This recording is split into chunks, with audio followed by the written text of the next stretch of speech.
CJP ആയാലും കപിൽ സിബൽ ആയാലും ഇന്ത്യയിലെ രാഷ്ട്രീയ പാർട്ടികളായാലും വിദ്യാർത്ഥികളായാലും സംഘടനകളായാലും എല്ലാവരും അറിഞ്ഞിരിക്കേണ്ട ഭരണഘടനാപരമായ ചില നിയമങ്ങളുണ്ട് രാജ്യത്ത്. സമരം ചെയ്യാനും പ്രതിഷേധിക്കാനും എല്ലാവർക്കും അവകാശമുണ്ട്. പക്ഷേ സമരത്തിൻ്റെ രൂപം മാറി കലാപത്തിലേക്ക് പോയാൽ കേസിൻ്റെ രൂപവും മാറും. വളരെ സിമ്പിളാണ്. അണ്ണാ ഹസാരയുടെ സമര മോഡലിലുള്ള ഗാന്ധിയൻ മോഡൽ സമരം ചെയ്താൽ പോലീസ് സ്റ്റേഷൻ അറസ്റ്റ് ചെയ്തുകൊണ്ട് പോകും, കുറച്ച് കഴിയുമ്പോൾ വിടും. ചിലപ്പോൾ ആൾ ജാമ്യത്തിൽ വിടും, ചിലപ്പോൾ കുറച്ച് തുകയുടെ ജാമ്യത്തിൽ വിടും. മാക്സിമം പോയാൽ 1 ദിവസമോ 2 ദിവസമോ 7 ദിവസമോ ജയിലിൽ കിടന്നിട്ട് വിടും. പിന്നെ കേസ് പറഞ്ഞാൽ മതി. കേസ് പലപ്പോഴും അങ്ങനെ പോകുന്ന കേസുകൾ മിക്കവാറും എല്ലാ കേസും വെറുതെ വിടാറേ ഉള്ളൂ ജഡ്ജി. കാരണം പിന്നെ ചർച്ചയ്ക്ക് വരുമ്പോൾ ജഡ്ജിക്ക് പറയും ഇതൊരു പൊതു താല്പര്യ വിഷയമാണ്, അല്ലാതെ വ്യക്തിപരമായ താല്പര്യമല്ല, പൊതുമുതലൊന്നും നശിപ്പിച്ചിട്ടില്ല, അതുകൊണ്ട് തന്നെ ഈ കേസ് വെറുതെ വിടുന്നു എന്ന് പറഞ്ഞ് ചെറിയ എന്തെങ്കിലും ശിക്ഷ കൊടുത്തിട്ട്, വളരെ ചെറിയൊരു ശിക്ഷ കൊടുത്ത് പുറത്ത് വിടും. അതുകൊണ്ടാണ് ഇപ്പോൾ AIA റഹീമിനെ എടുത്ത് നോക്കുക, DYFIയുടെ നേതാക്കൾ എടുത്ത് നോക്കുക, SFIയുടെ നേതാക്കൾ എടുത്ത് നോക്കുക, യൂത്ത് കോൺഗ്രസിൻ്റെ സജീവമായി നിൽക്കുന്ന നേതാക്കൾ എടുത്ത് നോക്കുക, BJPയുടെ നേതാക്കൾ എടുത്ത് നോക്കുക. അതായത് സമരത്തിൽ പങ്കെടുക്കുന്ന നേതാക്കൾ ഏത് പാർട്ടിയുടെ ആയാലും അവർക്കൊരു 100,000 കേസ് കാണും. ജാമ്യം എടുത്തെടുത്ത് അവരുടെ പിണ്ടമെടുക്കും. അവർക്ക് ജാമ്യ വക്കീലന്മാർ തന്നെ കാണും. സ്ഥിരമായി ഇങ്ങനെ പേര് ഇൻസിഡൻറ്റ് മാത്രം മാറ്റി എഴുതിക്കൊണ്ടിരുന്നാൽ മതി, ബാക്കി എല്ലാ കാര്യവും കറക്റ്റ് ആയിരിക്കും. വീട്ടുപേരും അച്ഛൻ്റെ പേരും എല്ലാം കറക്റ്റ് ആയിരിക്കുമല്ലോ. അങ്ങനെ ജാമ്യം എടുത്തു കൊടുക്കുന്ന വക്കീലന്മാർ വരെ പലർക്കും ഉണ്ട്. അത് ഓക്കെ. പക്ഷേ ഓക്കെ അല്ലാത്ത ചില കാര്യങ്ങളുണ്ട്. അതുകൊണ്ട് CJP അന്ത്യശാസനം കൊടുത്തിരിക്കുകയാണ്. ഞങ്ങൾ 2 ദിവസത്തിനകത്ത് മുഴുവൻ കേസും പിൻവലിച്ചില്ലെങ്കിൽ ഞങ്ങൾ ഗവൺമെൻറ് ഇറക്കുമെന്ന് പറഞ്ഞാലൊന്നും ഒരു കാര്യമില്ല. ഗവൺമെൻറ് വിചാരിച്ചാലും പറ്റൂല മാഷന്മാരെ. ഗവൺമെൻറ് കേസ് പിൻവലിച്ചെന്ന് വിചാരിക്കുക. ഗുരുതര സ്വഭാവമുള്ള കേസുകൾ ഗവൺമെൻറ് പിൻവലിച്ചാൽ, ഗുരുതര സ്വഭാവം എന്ന് പറഞ്ഞാൽ പോലീസുകാരനെ കൊല്ലാൻ ശ്രമിച്ചു, തല്ലാൻ ശ്രമിച്ചു, പോലീസുകാർക്ക് പരിക്കേറ്റു, വാഹനങ്ങൾ തല്ലിപ്പൊളിച്ചു, ഓഫീസുകൾ തല്ലിപ്പൊളിച്ചു, അങ്ങനെ തുടങ്ങിയിട്ടുള്ള ഗുരുതരമായ കേസുകളുണ്ട്. ആ കേസുകൾ പിൻവലിച്ചിട്ടും കാര്യമില്ല. പിൻവലിച്ചാലും കോടതി സ്വമേധയാ കേസെടുത്ത സംഭവങ്ങളുണ്ട്. അതുപോലെ തന്നെ ആരെങ്കിലും കോടതിയിൽ പൊതു താല്പര്യ ഹർജി കൊടുത്താൽ, പബ്ലിക് ലിറ്റിഗേഷൻ കൊടുത്തു കഴിഞ്ഞാൽ, ഹർജി കൊടുത്താൽ കോടതി കേസെടുത്ത സംഭവങ്ങളുമുണ്ട്. അതിൻ്റെ പേരിൽ ശിക്ഷ കിട്ടിയ ഒരുപാട് സംഭവങ്ങൾ ബീഹാറിലും ഒറീസയിലും ഇന്ത്യയിലുമുണ്ട്. അതുകൊണ്ട് ആ മോഹം എളുപ്പമായി നടക്കുമെന്ന് തോന്നുന്നില്ല. അതൊരു അതിമോഹമാണ്. അതേസമയം വ്യാപകമായി കേസെടുക്കുന്നത് വേണമെങ്കിൽ ഒന്ന് ഒഴിവാക്കുക. പക്ഷേ അതീവ ഗുരുതരമായ തെറ്റ് ചെയ്തിട്ടുള്ളതാണെങ്കിൽ അത് കേസ് വരിക തന്നെ ചെയ്യും. കേസ് വരാതെ രക്ഷപ്പെടാൻ ഒരു മാർഗവും ഇന്ത്യൻ നീതിന്യായ വ്യവസ്ഥ അനുസരിച്ചും ഭരണഘടന അനുസരിച്ചും കാണുന്നില്ല.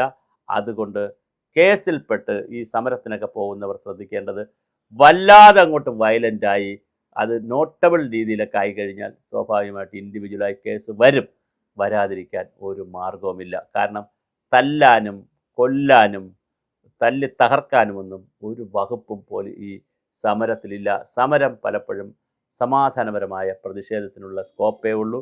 അതിന് വയലൻ്റായാൽ സ്വാഭാവികമായിട്ട് ഒരുപക്ഷെ മോബ് വല്ലാതെ വയലൻ്റായി വെടിവെച്ച് കൊന്നാൽ പോലും ആ വെടിവെപ്പ് വരെ ന്യായീകരിക്കപ്പെടും. കാരണം മോബിൻ്റെ സൈക്കോളജിക്ക് ഒരു മൂവ്മെൻറ്റിനും ഒരു ആനുകൂല്യം കിട്ടില്ല.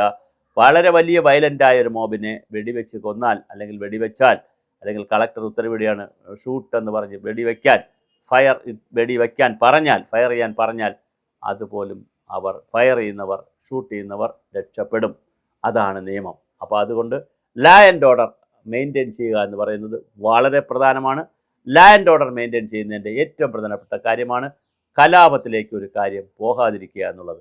അങ്ങനെ കലാപത്തിലേക്ക് പോയാൽ തീർച്ചയായിട്ടും ആ കലാപത്തിലേക്ക് വലിച്ചുകൊണ്ട് പോകുന്നവരെ കൃത്യമായി നിയമത്തിൻ്റെ മുന്നിൽ കൊണ്ടുവരുന്നതാണ് ഇന്ത്യൻ ഭരണഘടനയും ഇന്ത്യൻ നിയമവ്യവസ്ഥയും. അതുകൊണ്ട് തന്നെ ഇതിൽ പോലീസിനെ സംബന്ധിച്ചിടത്തോളം വളരെ സെലക്റ്റീവായി മാത്രമേ നിങ്ങൾ കേസെടുക്കാവൂ.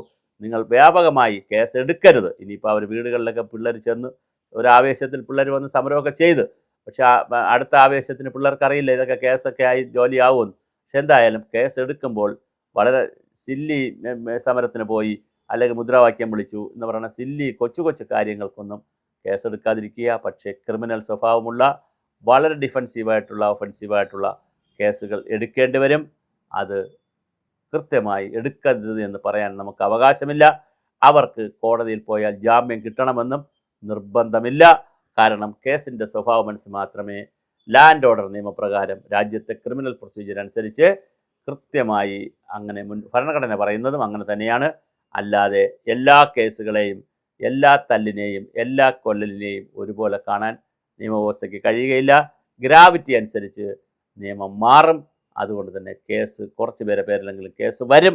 അത് കൂടുതൽ പേരിൽ വരാതെ ഒരു അമിക്കബിൾ സെറ്റിൽമെൻറ്റിലേക്ക് പോകാൻ CJPയും BJPയും ശ്രമിക്കേണ്ടതാണ്. രണ്ട് കൂട്ടരും പിടിവാശിയിൽ വന്ന് BJP വാശിപ്പുറത്ത് സാധാരണ ആളുകളെ വരെ കേസിൽ കൊടുക്കും എന്ന് പറഞ്ഞാൽ അതും അനുവദിക്കാനാകില്ല. എന്ത് തെറ്റ് ചെയ്തവരെയും കേസിൽ നിന്ന് ഒഴിവാക്കണമെന്ന് CJP പറയുന്നതും അനുവദിക്കാൻ കഴിയത്തില്ല. അപ്പോൾ ഇതിലുള്ള മിഡിൽ പാത്ത് എന്തെന്ന് വെച്ചാൽ വളരെ ക്രിമിനൽ സ്വഭാവമുള്ള കേസിൽപ്പെട്ടവരെ അവർ കേസ് പറയട്ടെ, അത് കോടതി വിധിയും മറ്റു കാര്യങ്ങളും അവർക്ക് അനുകൂലമായി പ്രതികൂലമാക്കി മാറ്റിയെടുക്കട്ടെ. ഇപ്പുറത്ത് ചെറിയ കേസുള്ളവരെ ഒഴിവാക്കുകയും പുതിയ കേസുകൾ ദിവസവും രജിസ്റ്റർ ചെയ്ത് കളിക്കാതിരിക്കുകയും ചെയ്യുക എന്നുള്ളതാണ് ഏറ്റവും പ്രധാനം. എന്തായാലും വീണ്ടും ഒരു സംഘർഷത്തിലേക്ക് പോകരുത്. 2 ദിവസം കൊണ്ട് കൂടി സമയം തന്നിരിക്കുന്നു, അല്ലെങ്കിൽ ഞങ്ങൾ അന്ത്യശാസ്ത്രം തന്നിരിക്കുന്നു, അതിലൊന്നും ഒരു കാര്യമില്ല. കാരണം ഈ രാജ്യത്ത് ഭരണവ്യവസ്ഥകൾ മാത്രമല്ല കോടതിയുണ്ട്. കോടതിയും ഈ കാര്യങ്ങളൊക്കെ സൂക്ഷ്മമായി വിലയിരുത്തുന്നുണ്ട്. അതുകൊണ്ട് തന്നെ ഗുരുതര സ്വഭാവമുള്ള ക്രൂരമായ സ്വഭാവമുള്ള ആക്രമണങ്ങളൊക്കെ നടന്നിട്ടുണ്ട്. സമരമാണെങ്കിൽ കൃത്യമായി കേസ് പറയേണ്ടി വരും.